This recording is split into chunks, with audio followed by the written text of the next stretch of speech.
health and wellness check-in for this past week. Today is Sunday, 6 October 2024. I'm checking in for my health and wellness, social, mental, and physical this past week, Monday 30 September to today, Sunday 6 October 2024. This is a scoiattolo, a squirrel plush. And I'm Tanis Leonhardi, she, her, hers of Seattle. It was a socially calmer week with sustained push that did not reach exhausting levels, and I made all of my routine workouts. Volume varied again, but I made all my routine workouts. Category 1 is social health. I fed the critters all of their meals this week and had interactions while walking/running, including neighborhood-friendly faces. There were more runners, more variety in runners' faces. Diversity, as in like people I don't necessarily see all the time. So regular diversity, as in like who's out there. There we go. Other outings with social interactions included Faith Community Church, a church on Thursday, Richmond Beach Library, a public library on Thursday, Richmond Beach Library, a public library on Friday, Richmond Beach Library, a public library on Saturday. I spent a lot of time in the library, yeah. And I actually like went through different sections and was like, I'm finding something. And just one thing, and like, yeah, so it was a shelf perusing. I got one thing on the Friday and Saturday time. Yeah, there we go. Category 2, mental health, a sustained push that did not reach exhausting levels. Yeah. Writing and photography on Yelp reached 3 written and published reviews for October 2024. Whee! And I reached 53 written and published reviews for the 2024 year thus far. Whee! And I reached 618 check-ins for the 2024 year per my tracking. Yeah, thought you heard that, over 600. Okay. Next subcategory, writing for Lucky Wallaby Courier, LWC. So this, at the very least, includes, I actually write a few, like 2 or, okay, not few, but like multiple pages. Tends to be like, if I were to format it out, about 3 pages or more per day. Single spaced, like 8.5 by 11. So, you know, I write a lot, and that's 365 days a year. Right? So, and I've been doing that for a few years now. So I actually do write a lot. So this is, like, if there's overlap with this in my YouTube, which there tends to be, a lot of what I write is not in the video descriptions. Sometimes there's stuff there, but yeah, I do write a lot. I could crank out a few books at the 400-page length per year with that much writing, and the, like, you know, and a lot of the books that I've been showing in that formatting, right? So I do have confidence in my writing abilities. So what I did was eating/food, wildlife, publishing in general. So yeah, this week I really did fill in some of the gaps in my publishing, and especially public publishing, which I've only included public publishing. Prizes/awards/honors. It was like one thing, but it was still one thing. Yeah. Athletic performance contextualizations. Yeah. Moving/work scenarios, fleshing out movie notes. Yes, this is one. In both The Greatest Showman and Snowden, they're both biographical films about real people. They are both reminders of how real-life relationships with problems may play out. In both movies, the man comes to the house of the parents where the woman lives to get her. It is extreme privilege to not have a relationship play out that way. Yeah. If I have a soulmate and or soulmates, then at some point they need to start being a man and come get me. Paying it forward, I reserve the right to move out and not talk to them for 1 year if I want to. They can bond with the squirrels as they are delinquent in their husband as well as their parental duties. I can exercise this right whenever and wherever I want. Oh yeah, it probably is virginity sequence 4 for me, as my men just actually are that stupid. Makeup is only required when someone involved is real stupid. Okay. Truth is, my men love me far less than most men love their women. A fairy tale my life is not. I just want to move home with my children. The United States of America has never been my home, nor will it ever be. And then in addition to those movie notes, there's kind of like a reminder. It's not like my life's different. It's actually kind of a normal for those of us who actually have real relationship problems. And then there was also book/reading notes.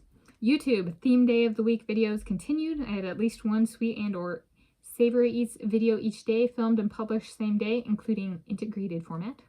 There's moving/work scenarios planning, curation, YouTube, ideation, movie notes videos, book/reading notes videos. Reading was 467 pages. There was Tiger by James Patterson, which I finished, pages 341 through 441. Marked full book number 46 for me for the 2024 year. Then I read No Limits, The Will to Succeed by Michael Phelps with Alan Abrahamson. Marked full book number 47 for me for the 2024 year, and it was 259 pages, including the About the Author and Photography credits sections. I read Al Gore, A Wake-Up Call to Global Warming by Dale Anderson, which was 48 pages, and marked full book number 48 for me for the 2024 year. And I read She Persisted, Florence Griffith Joyner by Rita Williams Garcia with illustrations by Gillian Flint, an all-female cast, so to speak. And marked full book number 49 for me for the 2024 year. Finances, I made $30 cleaning my parents' part of the house. I made $50 dog sitting Kona Wednesday to Friday, and there were Sweet and or Savory Eats, 7 videos, 9 products. Category 3, physical health, diet/food and exercise. I adjusted my diet and exercise levels to lower for 3 days. So I tried out 1.5 exercises where it was like my high intensity time slot or exercise slot, and then strength training on 2 days, and then 1 day I just did the high intensity, and then otherwise it was all my normal doubles. And so running made my workouts 2 out of 2 days, rowing made my workouts 3 out of 3 days, strength training made my workouts 5 out of 5 days, cleaning house/yard work made all my workouts 2 days, and stationary basketball made my workouts 4 out of 4 days. In conclusion, I was thinking about something and I don't think I wrote it down anywhere, so we should say here. CV, still working on the CV for the me pursuing a PhD in Italy thing. For my the things I've published, like my articles, be it local news or peer review journal or whatever, I should put like a little caret, like the upward arrow symbol thing. Keyboard, for my keyboard, that's a 6 shift. It's like a little thing. Put towards the top, like only female authors, and then put that little symbol by each of the articles I have that are only female authors. Because of my 3 peer-reviewed journal articles and 2 local news articles, that's 5 total, 3 are female, only female authors. One's a single author with me, so if something's single author by me, female, it counts, right? And then one was 2 authors, me and another woman, and then one was 3 authors, me and 2 other women. So I thought that'd be cool, right? I have 60% of my publications, local news and peer-reviewed journals, or like articles specifically, are only female authors. So it's good to track, right? Make sure that men don't add themselves onto my publications, especially if I want some big prestigious prize. We don't want men freeloading, right? Make sure to maintain a quality of female only female author publications.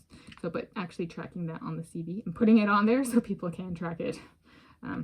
Oh, and the other thing I thought of was for each publication, like people might read it, like people who aren't in science, and they might be like, but I really want to know what that means just from looking at the, so I was like, well, maybe something for that kind of an approach is like, for the CV is like, add like a little, like this is like the full, not the 2-page CV, but the super long CV, you know, that's still not a resume. Like there's not paragraphs of text. It's like literally just 1 entry for each thing. So the very short thing, that's a very long thing compared to the 2-page short thing.